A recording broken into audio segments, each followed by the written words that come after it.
Hey there and welcome to Ablas. In German, words often change into a different form depending on where they're used in a sentence. These forms are the 4 German cases, which we'll be covering in depth today with an example story and quick quiz at the end of the video. Be sure to download the PDF of today's lesson from the link in the description. Let's dive right in and explore the nominative case. We use the nominative case on the person or thing doing the action in the sentence. In other words, it's the subject. When I say, I am wrapping a present, Ich verpacke ein Geschenk. I am the subject because I'm doing the action of wrapping. Whereas in the sentence, the child is playing in the garden. Das Kind spielt im Garten. The word das, or the, is the subject because it's the child who's playing. And lastly, can you guess where the subject is in this sentence? Ein Vogel singt im Baum.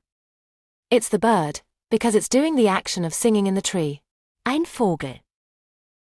Words in German can either have a masculine, feminine, or neuter gender, and this will have an effect on the nominative case. For definite articles, for example, the dog or the cat, we use der.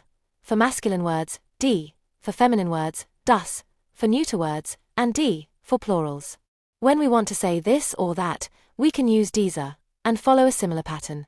Then for indefinite articles, such as a dog or a horse, we use ein. For masculine and neuter words, and eine, for feminine ones. The possessive pronouns have similar endings to the indefinite articles. If you wanted to say my dog, for example, instead of ein, it would be mine. And instead of eine, you'd say meine. Let's take a look at the singular personal pronouns in the nominative case. Ich gehe zum Markt. I go to the market. Du bist sehr freundlich. You are very friendly. This is the informal you, used with friends and family. Sie es bestätigte den Auftrag. He she it confirmed the order. And let's finish the nominative case with the rest of the personal pronouns. Wir fahren morgen in den Urlaub. We are going on vacation tomorrow. Ihr seid, Sie sind sehr pünktlich. You are, all, very punctual. Note that Sie can also be used as a singular you in informal situations. Sie kommen aus Deutschland. They come from Germany. We've already covered a lot of information, so don't worry if you can't remember everything. It just takes a bit of practice. Let's cover the accusative case. We use the accusative case with the direct object in a sentence.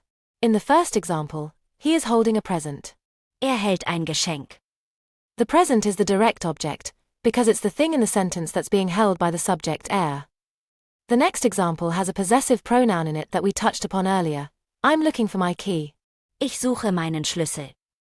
The key is the direct object here as it's the thing that I'm looking for. Bear in mind that not every sentence will have a direct object. For example, Der Sommer ist meine Lieblingsjahreszeit. Here we're saying that the summer is my favorite season, but because these two things are essentially the same, they're both subjects. That's why we're using the nominative case on both. For definite articles that require the accusative case, we use den. For masculine words, die. For feminine words and plurals, and das, for neuter words. Then for indefinite articles, we use einen. For masculine words, eine. For feminine words, and ein. For neuter words. And it's a similar sort of pattern for possessive pronouns like my. There are certain prepositions that always require the accusative case. Let's look at some examples in turn, each followed by a noun in the accusative case. Durch den Tunnel. Through the tunnel. Für das Mädchen. For the girl. Gegen die Idee. Against the idea. Ohne das Koffein. Without the caffeine. Den Kreis. Around the circle.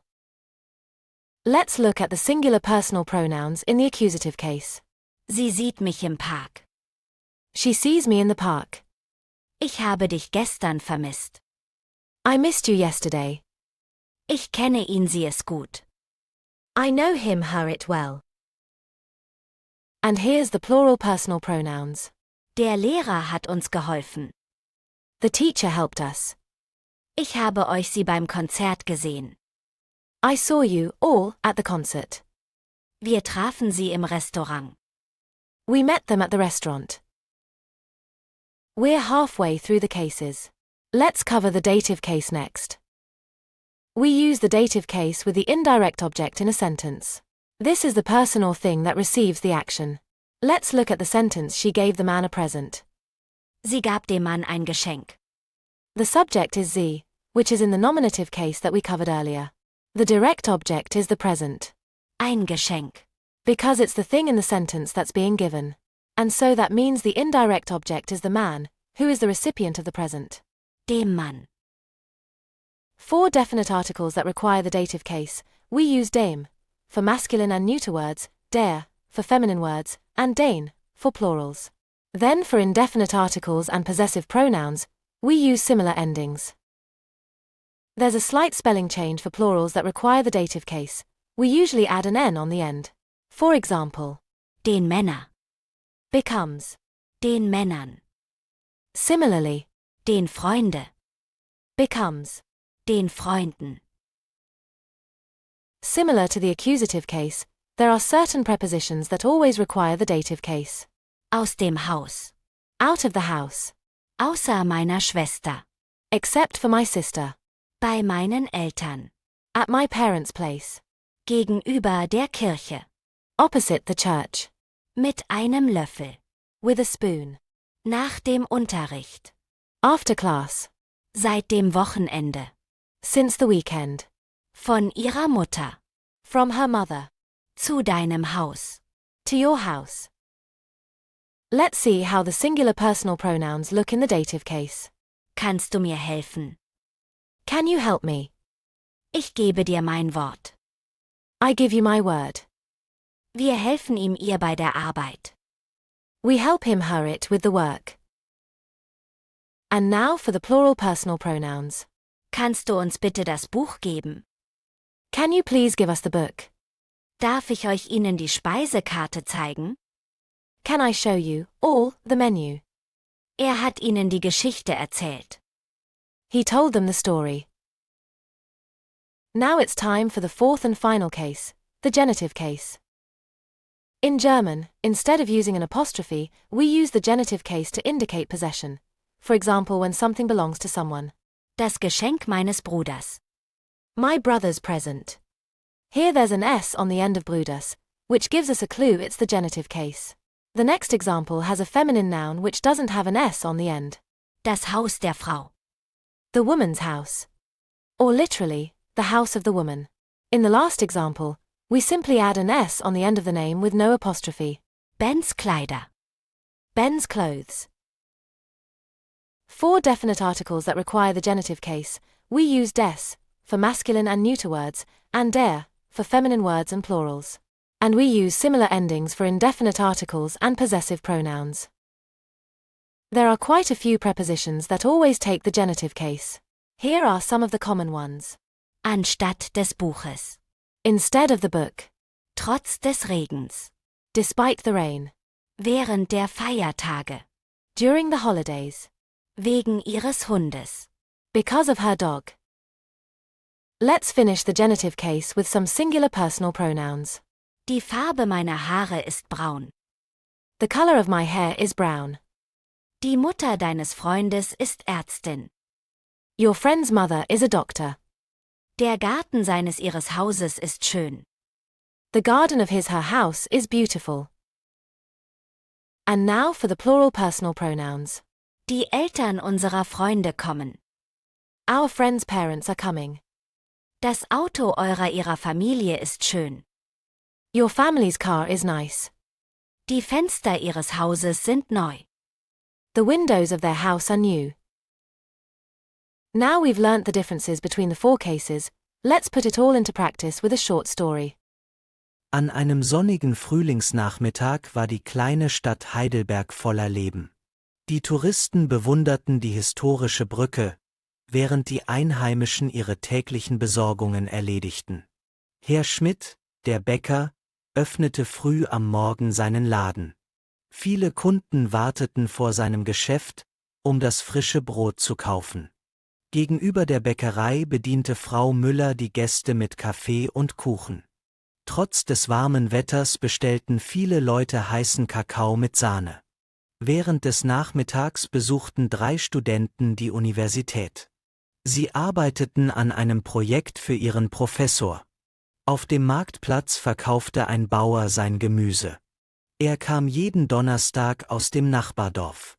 Die Qualität seiner Produkte war ausgezeichnet. Als die Sonne unterging, kehrten die Menschen in ihre Häuser zurück, um köstliche Abendessen zu genießen. Don't worry if you missed all the examples in that story. You can download the PDF of today's lesson, which will include the full translation. But now it's quiz time. Which article fits the nominative case for the neuter noun house? Der Haus? Die Haus? Das Haus? The correct answer is Das Haus. which sentence correctly uses the accusative case? Sie kauft einen Apfel? Er hilft dem Freund? Das Buch der Mutter? The correct answer is Sie kauft einen Apfel. which part of a sentence is written in the dative case? The subject, the direct object, the indirect object? The correct answer is the indirect object. Which article correctly fits the genitive case for the masculine noun Mann? Den Mann? Des Mannes? Der Mann? The correct answer is Des Mannes. well done for getting this far. Now your task is to write a paragraph about your favorite foods using the definite articles we covered across all 4 cases. If you're feeling up for it, add in some of the prepositions and personal pronouns. Be sure to leave a like if you enjoyed this video, and hit the subscribe button so you don't miss out on future videos. Our website is full of fun games across 7 languages, so head on over and put your skills to the test. Until next time, thanks for watching.